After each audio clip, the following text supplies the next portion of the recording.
Good afternoon, everyone. Welcome to another episode of Conversations. My name is Naomi Blamire, and I am your host. It is just an honor for us to have an amazing young woman in our community who is charting a brand new path, and we're going to sit down with her to find out a little bit more about her vision for the city and all that she brings to the table. If you have not already done so, please take this opportunity to share the live, like it, and let someone know that Conversations is on, and we are going to be interviewing none other than Kassandra Timothe for City Council in the city of North Miami. Thank you.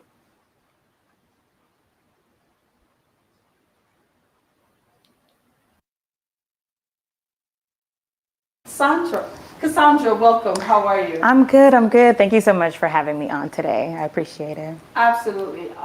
Like I shared with you earlier before we began, I think that you bring so much to the table. I think you have a lot to offer, and it is really a true pleasure and an honor for us to have you here today. Thank But you. for everyone who is watching, please tell us a little bit about your story.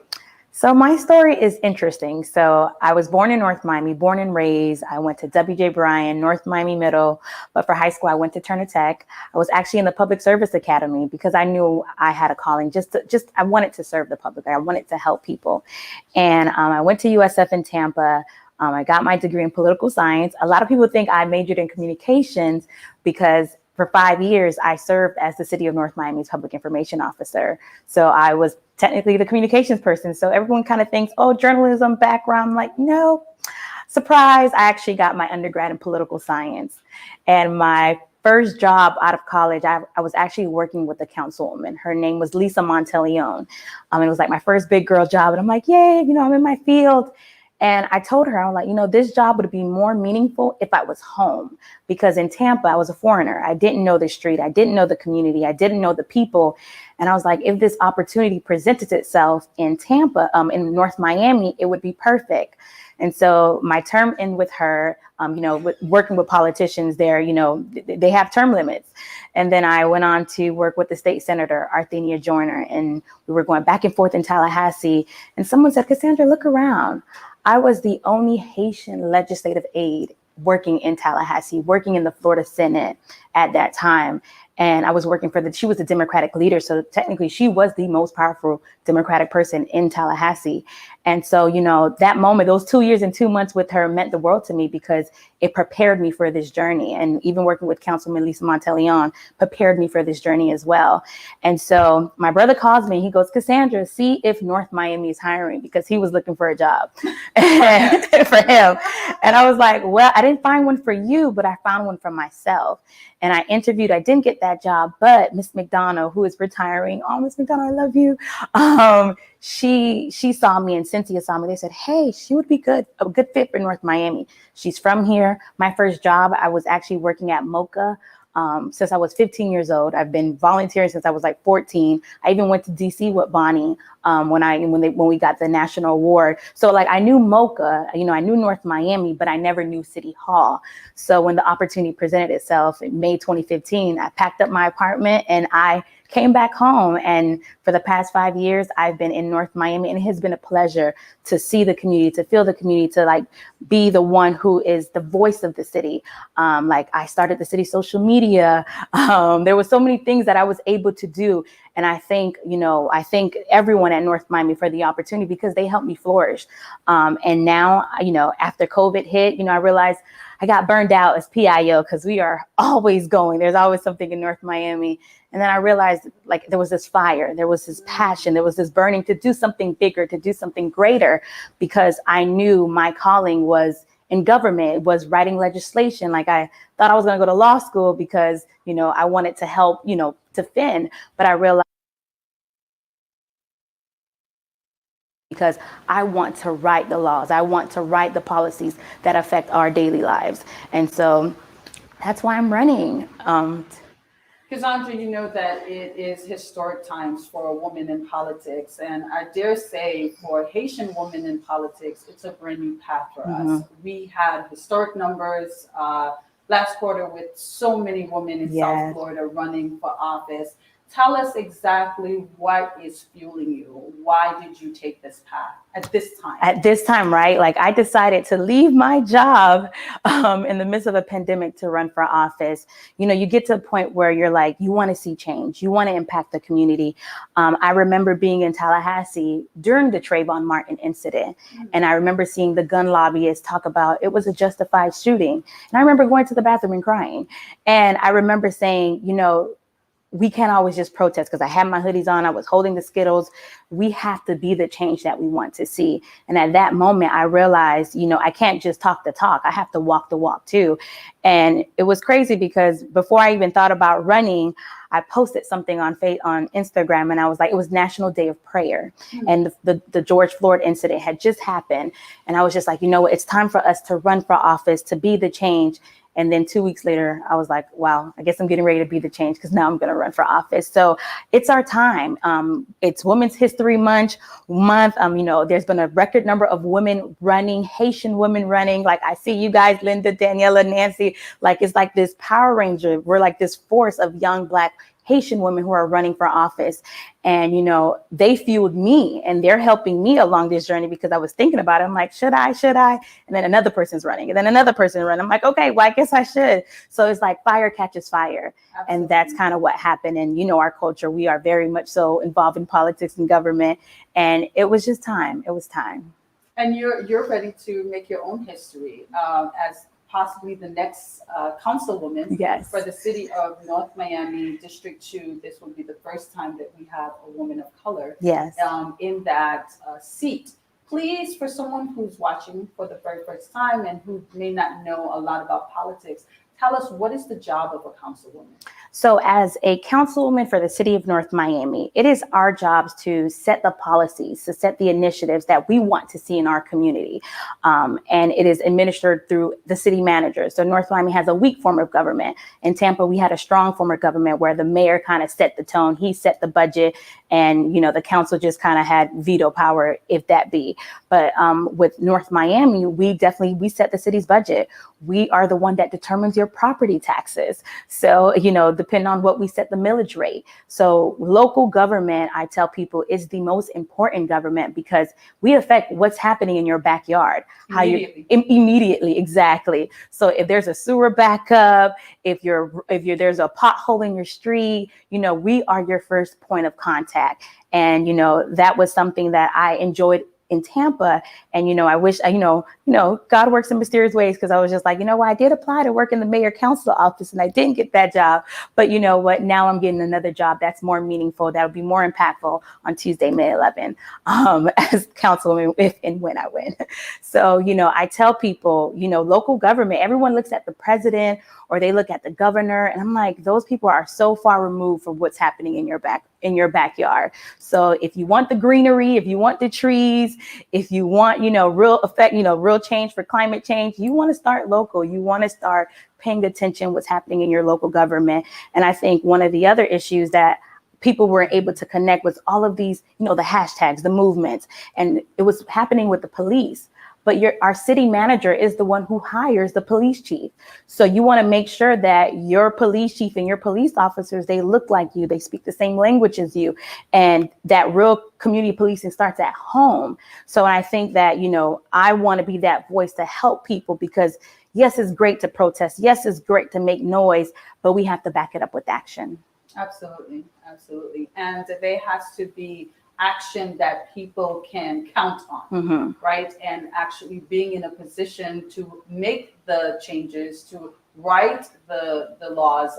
I believe it's one form of action and one that is very necessary. Yes. And at this time, I can say that we really need the right people. We really need the right people, especially in the city of North Miami. Yeah. So, you know, when someone is running, they set their pace and decide that, okay, I'm gonna run, and then you launch, and then you have the beautiful picture. And I saw your headshot, lovely. But there's an aspect of running that is very serious, and that aspect is talking about your priorities. What are you going to do differently? What sets you apart from the other candidates in the race? Tell us about 3 priorities that you specifically want to work on if you're given the opportunity to become North Miami's next councilwoman? No, and I thank you for that question because it is the most important question, and it's actually the question that I finally answered this week because I had so much priorities that I wanted to, work on. And being inside of the city for the past 5 years, you see it from both angles. So I was an employee and I was in the city manager's office. So that's where, things are happening. And I also was the public information officer. So I had to communicate the policies and the initiatives, what was being conveyed to the public in 3 different languages, because our community is so diverse. So now that I get to be on the outside and set the tone, now I was like, at first I was trying to be superwoman and take them all. But then I realized, okay, Kassandra, let's narrow them down. So in the following week, I will be my revised website will be live with all 9 of my priorities because I just couldn't, I couldn't just, narrow it down because they're all important and they're all important to all of North Miami. But I think right now the top 3 would be to really help us in terms of COVID relief. So we know the federal government is getting ready to pass this huge stimulus package, and we have to be prepared for those dollars that are getting ready to come down. So there really needs to be a real assessment of what the community needs. I know we may think what they need, but let's really take a step further. Maybe we can be providing utility assistance so that they can pay that water bill, or maybe we can be providing more mental health services because right now I know everyone is, was affected by this coronavirus, whether you caught it or you lost someone or you're just alone for the past year, because now we're embarking on 1 year of being in our homes and the world is still shut down and things are not as open as they used to be. So I think we really need to just kind of like really focus and kind of like, take this moment to reassess where we're at right now in North Miami. And then also find ways to generate revenue because right now we do have a deficit in the city. So there's ways to be, innovative. There's ways to do things outdoor that's safe and that, we can bring some type of investments or businesses to the city because all eyes are on District 2. We are the most heavy commercial. And there's businesses that want to move to the city, especially right now that things are probably a little bit more affordable because people are leaving the city.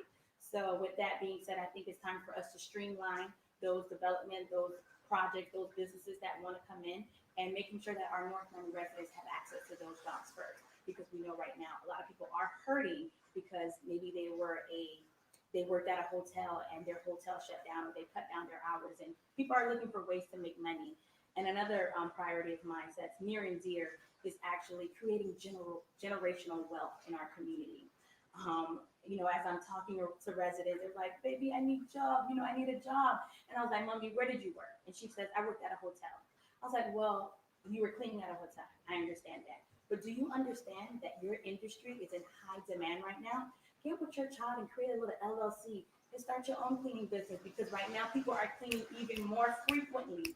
So I'm like, it's one thing to say I need, but it's another thing to say this is what I can give you so you can provide for yourself. So definitely want to start initiatives where we teach people how to fish. It is not just always catching a fish. It's about creating my own fish. Like let me go get it. So whether it's empowering our young ones, empowering our elderly, but making sure that we all have access because as PIO, it was the hardest job. And I had to do it by myself for about 2 years. I was the only PIO in the office. It was my job to communicate to 65,000 plus residents. And, you can't touch them all. So one thing I always ask people, is who are you paying attention to? No one kind of paid attention to me when I went on Haitian radio or went on this or did this to talk about the programs, but they pay attention to the elected official. So I went from being the face of the city. Now I want to be the voice of the city. Excellent. Kassandra, you touched on several great topics, but there's 2 things that I want to zero in on. One is the deficit in the city. I think that fiscal responsibility is necessary, right? We want to make sure that we're providing opportunities for those that are paying taxes in the city, but at the same time, we're curtailing and pulling back some because we know that we're in the red. It's over $8 million. Have you thought about some ideas or some things that you can actually bring to the table? First 100 days, if I can use that term, that, from day one, you're like, what? I think if we do that from day one, that can actually help us start chipping away at that 8 point something million dollars. No, I hear you. And even when I was in Tampa, we had a deficit as well. You'll be surprised how many cities have deficits. Because if you think about government, we're not in the business to make money. Government is actually in the business to lose money because we're just putting out services. So, and if you look at the trend in how government has, evolved over the years, we went from, services in-house to now contracted services to save money. But then when you look at it overall, it really didn't save you money. It actually ended up costing us more because we contracted it out. But that's just how people like to kind of spin it. So I think for me, in my first 100 days, I really want to set a plan. And I want to make a plan, make it clear so that everyone understands, hey, this is where we're at. This is how we can tackle the plan. And this is where we can move forward year by year. Because I think with government, people say, hey, I'm in there my first 100 days, I need to do something major. And my first 100 days really is just to make that plan. And one of the top things that are on my plan is to lobby Tallahassee and DC, if I have to implement my plan. So for instance, when I worked in Tallahassee, like, you'll be surprised how many mayors and so forth and people that you're meeting, because they know that the dollars are coming from the state. And no offense, I didn't really see as much people from North Miami when I was in Tallahassee. I did run into a mayor one time at the leadership group, and I was like, oh, that's North Miami's mayor. So I was like glad to see my people, but we were kind of missing in Tallahassee. We really don't have a voice in Tallahassee. So when we're looking for that senior center, we should be busting some seniors up to Tallahassee to say, hey, we're demanding our senior center at this park, or we're demanding more youth services for our youth. But we have to have a presence, because if they don't see you, they don't know you're in need. So me taking my experience from Tallahassee, me having my relationship with some of the people who are still Tallahassee, I want to make sure that they know that North Miami is on the map. And when you're allocating those budgets and during budget conferences, and they go late. Like, I remember budget conferences was like 2 a.m. in the morning, and Tim is working his way. I'm like, they literally do not leave Tallahassee during budget time. They sleep in their office. Wow. So that's the time where I'm going to be right there. Like, hey, North Miami needs some money. What do you got for us? Like, we have to make our presence known in Tallahassee, and even all the way to DC. So there's a plan that it's an ambiguous plan. It's a huge plan, but for affordable housing. When I was in Tampa, God strategically places you in places so that you can see. And at first I was like, okay, this is nice, but it was so I can see it from my own community. And so in Tampa, there was a project called the Encore Project, and it was a $625 million project for affordable housing in downtown Tampa. And it was HUD, it was the Florida Housing Authority, but that was Tampa creating that plan, creating those relationships to say, hey, we need help here. And everyone was looking. So Marcia Fudge, HUD secretary, I will be lobbying you, because I think 6th Ave will be a perfect place for the second largest affordable housing project. I know you have to think big. I know I have big dreams, but because I saw it get done in Tampa, I know it can get done in North Miami. Absolutely. And girl, ain't nobody mad at you, okay? Come with those big ideas, come with those dreams, because when you think about it, someone in Tampa actually had that idea, and maybe at that time it was too big for them too. But guess what? I've been to Tampa. I've actually been there for some months, and I love it. Yes. And I see what they've created out of emptiness. Yes. Right? Out of emptiness. So why can't we do it? Why can't we do it here? The opportunities are there for everyone. Yeah. And you said something that was key. We need someone who's going to actually go there and force their hand and say, this is what North Miami needs. And so, I'm obviously very excited about having somebody with vision, right? As having somebody with ideas, and having somebody who's going to come with a plan and have the capacity to execute that plan. Because many of us can say, okay, well, I see this could be good for us, or I think that may be good, but no one is actually sitting down and doing the work. Right. And then following up and going to the powers that be and say, hey, this is what I have for my city, for my town, and this is what I need from you. right? And I'm not leaving until you give it to me. Exactly. You know, I think that with every community, not just the Haitian community, but, you know, if you don't ask, you won't receive. That's just the name of the game. And sometimes we sit there and we complain and, oh, I didn't get this and I didn't get that. But did you ask? Exactly. Did you ask? And was the right person asking? Was the right person asking? Because, like you stated, if we have a city mayor and we have council people, and when you go up to Tallahassee, they're not present, and maybe you have a group of activists or group of people who are leaders in the community are asking, but they're not the power to push the hand. Yes. They're just not the power to push the hand. So I'm really excited about your leadership style, your presence, the determination that you have. Running for office is not an easy feat. You know, from, you know, I tell people sometimes just literally announcing, okay? It's like pushing out a baby. Like, I haven't pushed out any babies, but I was just like, wow.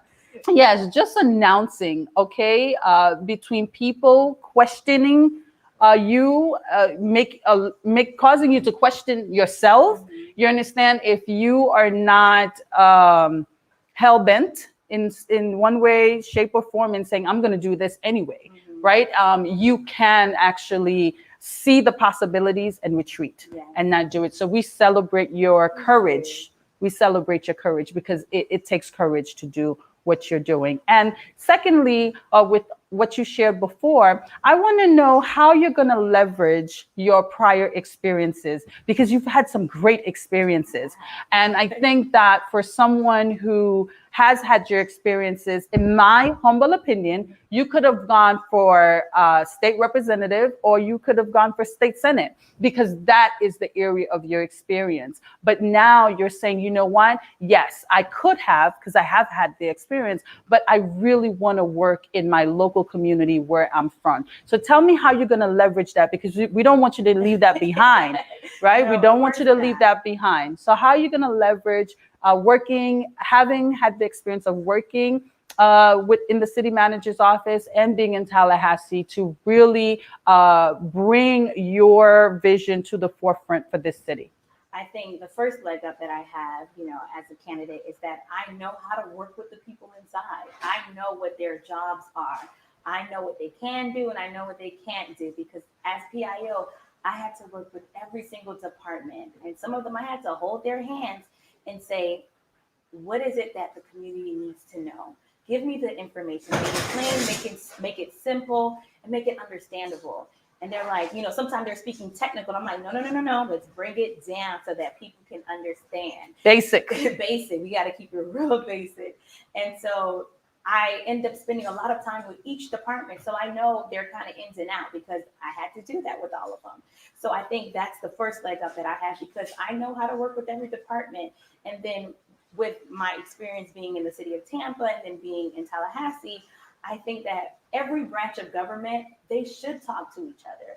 There should be, you know, a monthly meeting of the minds of all the elected officials in South Florida. Like we have all these different coalitions, and, you know, they're great because, hey, you have the Democratic caucus or this caucus, but there really needs to be, like I know in Tallahassee, they have their delegation. There needs to be a citywide or community-wide delegation where we talk to each other, because at the end of the day, we all need each other. So if right now we know that everyone is homeschooling, or half of the community is homeschooling, this is the time for our local government to be really working hand in hand with our school boards and making sure that we're pushing out their information and that we're giving them the resource and letting them know that, hey, you know, we have PAL if kids want to get tutoring, or now the library has free tutoring at tutor.com, and that your child can get, you know, one-on-one tutoring session for free with national tutors. So that is a great opportunity for, you know, our local government to partner with, you know, the school board and to, you know, expand services so that we're reaching a broader net. But then at the same time, I think, you know, my experience in Tallahassee has shown me that, you know, how to work with the different local level, you know, politicians, and how to, you know, strategically align ourselves so that we can do things collectively, so that we're not spending so many resources because this one has a health fair and that one has a health fair. Let's just create a North Miami health fair and we're just all there. Hello, somebody. you know, at the end of the day, it's resources, and we can all put our faces and our names on it.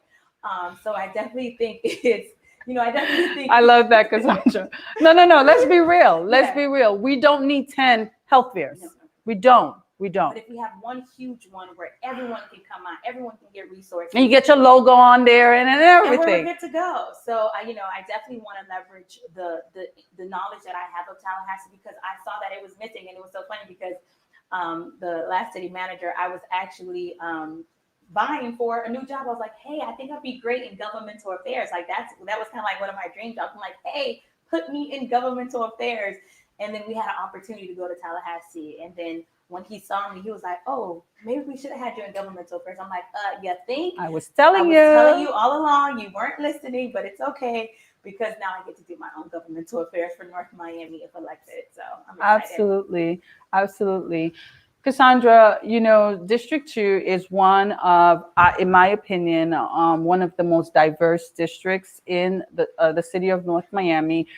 You have six Ave apartments all the way up to Keystone, right? And a whole lot in between. So tell us, how are you going to bridge those gaps? Because those gaps are real. No, they're they real. are. And that was a question I even asked myself. And I got that answer, when you silence yourself and the Holy Spirit talks to you. Hello. I got that answer about a month ago. I'm strategically placed center city. So I'm not too far from your office. And, I've been there all of my life. Like I was born and raised right there on 9th Ave and 129th. And I look at my placement in the city, and I look at how, like you said, diverse District 2 is. All of those 6 Ave apartments from 121st to 135th, all, half the Keystone and all of San Souci. And what the answer that came to mind, the answer that came to me was, I'm the best person for the job because I know what it feels like to be both. I know what it feels like to have, and I know what it feels like not to have. I can walk those 6 Ave apartments because I have pictures of me visiting aunts and uncles in those 6 Ave apartments that were babysitting me. And I know what it feels like to, dine with, the finest, because I was afforded opportunities to X, Y, and Z, and, be in $1 million homes. And, granted, we weren't there, we were comfortable growing up. So, I can't say that, we struggled, but I know my parents, they worked hard.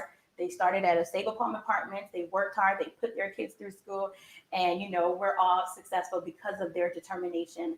And so when I looked at that, I was just like, I'm probably the only candidate that can walk the 6 Ave apartments and talk to them and relate to what they're going to, and provide maybe some type of help or relief and how we can help them in their situation, because some of those slumlord apartments, it is just ridiculous. And atrocious. It's atrocious. Like they should be locked up right now because of the living condition that those people are in. And not many candidates can walk those 6 Ave apartments, or they won't walk those 6 Ave apartments because they don't know what they're going through. And today I was walking San Souci, and I felt, hey, not to say I felt right at home, but it was like, hey, I understand. And the lady was like, my property taxes are $12,000. I'm like, ouch, $12,000. Wow. And flood insurance is going up, and I'm like, look, I can't promise you everything, but I know one thing that what we can do to provide assistance or some type of relief is making sure that you're getting the different credits and resources that are available to you. Kassandra, we created this platform so that local candidates could have options. And, for a lot of us in the Haitian American community, radio is our big space or go-to for media.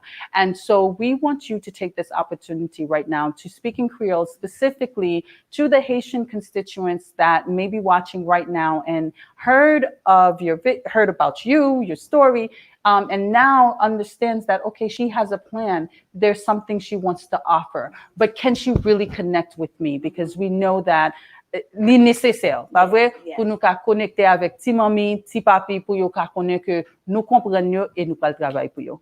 Go right ahead. Oui, so encore nom c'est Kassandra Timothe, son petit moi était là dans communauté, me connais ça communauté en voisin, et puis quand on quitté poste pour me poser candidat que me voulais servir, me aider peuple là. Moi comme North Miami, comme district de nous avons pile développement, nous avons pile bail qui a arrivé nous là dans North Miami. Si nous pas arranger pour nous, si nous pas en position pour nous joindre, n'a perdu. Et puis, c'est depuis ça, je décidé de quitter le poste là pour me candidat dans le North Miami, pour me aider les gens dans la communauté. Parce que je connais pas souffrir, je connais pas de job, je connais tout le monde besoin d'aide. Et puis, nous, tout le monde a joint, et puis, il y a des gens qui pas joindre. Quand je dis, ah, je décidé de aider tout le monde. C'est pas Mounsa, c'est pas Mounsa, c'est tout North Miami, c'est un seul North Miami. Et puis, je suis là pour m'aider nous tous. Excellent, Cassandra. Now, we know that winning means different things to different people. People run for office for different reasons. Tell us, what would it mean for you to win? What is the message that Kassandra Timothe wants to convey?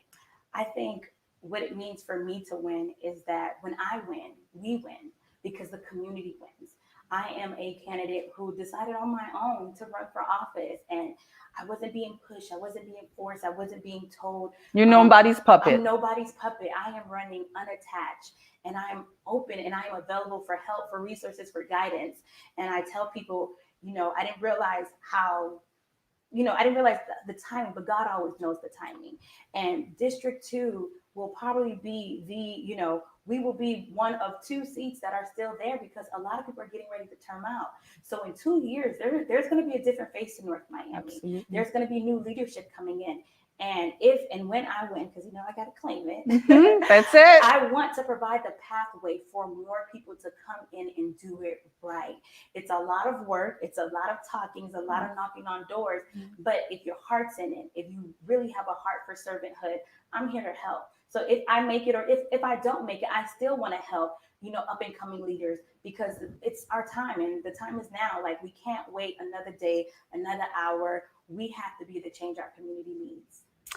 Kassandra, I love your slogan, "The time is now." I personally have attachments to that slogan. So please tell us, why did you choose this slogan and what is it that what is the message that you're sending with this slogan? So I chose the slogan because I didn't think the time was now for me to run. Like I always tell people, I didn't want to do it now. I wanted to have my pension, vested with the city. Like I want it to be good. I want it to be on my time, not on, this crazy time. Like I had no intentions to run for office in 2020, but God said the time is now. If not tomorrow, not to, this day, the time is right now, Kassandra. And so that's where the slogan came. It's not when you want it, it's when you're called to do it. And when you're called to do something, the manna will come along the way. And it has. I can't even complain because God has been good along this journey. I call it a beautiful, epic roller coaster because it has its up and its downs.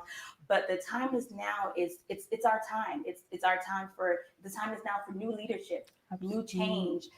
Someone who is homegrown from this community knows North Miami like the back of her hand. The time is now. It's my time, and that's where that slogan came from. It's out with the old. We don't want who you've been here, bye bye. Or if you're not from here and you're trying to move, running just to hello somebody. I know. Hello somebody. You have candidates who don't live in the city who just wants to run. I'm like, no. The time is now for real, authentic, experienced leadership with a plan, with a vision that really wants to change North Miami for the better. Absolutely. Kassandra, I think that, in my opinion, we could not have found a better candidate in our midst, right? As you stated, there are people that come from the outside that look to move to the city just to run, but you are homegrown and God has positioned you in key positions in the city of North Miami, in the manager's office, right? To really understand how the city functions, right? And how the departments work together. And even prior to that, you had your experience up in Tallahassee. And so I think that that marriage together really positions you to do great things in a city that needs development. We need smart development. I don't believe that we should continue the way that we are right now. I mean, when's the last time outside of Solomia have you seen something in North Miami that makes you go, wow, I'm looking forward to that. Oh, okay, that's coming. That's great. And I think we have the space. We have the space. We have the capacity, just like everybody else, but we're lacking in the leadership. And so I welcome your leadership, as I stated before. I'm rooting for you. You have my full support. Pocketbook too, because we got to come with the checks too. And I'm hoping that within our community, pour tout Haïtien américain qui a regardé, faut nous comprendre qui j'en politique la marché, qui j'en machine ça a couru. Parce que si pas gen l'argent, machine va aller côté. Pas vrai, ça veut dire comme ça que sous quoi dans vision Kassandra, sous quoi que maman ni papa li te investi dans lui-même jodi a pour quatre candidats dans city de North Miami ou doit joindre 11 gens, même si c'est $50, même si c'est $100, ba yon donation pour le café travail là parce que leur candidat des fois pas vraiment demander l'argent, mais bon Dieu a toujours mettre tout le monde là pour demander l'argent. Li besoin l'argent, pas vrai? Et ou pas besoin ouais que donation petit, $10, $20, it all adds up at the end. Kassandra, if they want to make a donation, please tell us where they can go to make a donation. And if they want to volunteer, give them a phone number.